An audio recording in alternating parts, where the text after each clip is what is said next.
Gallery में जितनी भी तस्वीरें लगी, कर्नल, जनरल, इन्वेंटर, डिस्कवर, जिनमें कुछ तो हयात थे लेकिन ज़्यादातर मर चुके थे, वो सब जिंदा होकर मेरे सामने खड़े थे और मुझे कह रहे थे, बाहर निकलो, हमें तुमसे बात करनी है। मैंने जल्दी से दरवाज़ा अंदर से लॉक कर दिया, लेकिन दरवाज़ा खुद ब खुद खुल गया और वो सब मुझे घसीट के बाहर ले गए और पता नहीं क्या पढ़ने लगे। मैं खौफ के मारे बेहोश हो गया, लेकिन मैं जब होश में आया तो फिर कोई भी दिखाई नहीं दिया। मैंने अपना मोबाइल बेहद तलाश किया लेकिन ना मिला।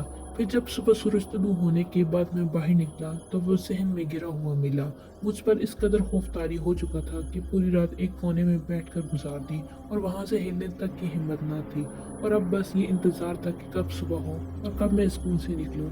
इसके बाद कभी किसी को स्कूल में रात को अकेला न रहने दिया। उम्मीद करता हूँ ये सच्ची कहानी आपको बेहद पसंद आई होगी। मज़ीद ऐसी वीडियोज़ के लिए मेरे चैनल को सब्सक्राइब करें। अल्लाह हाफिज़।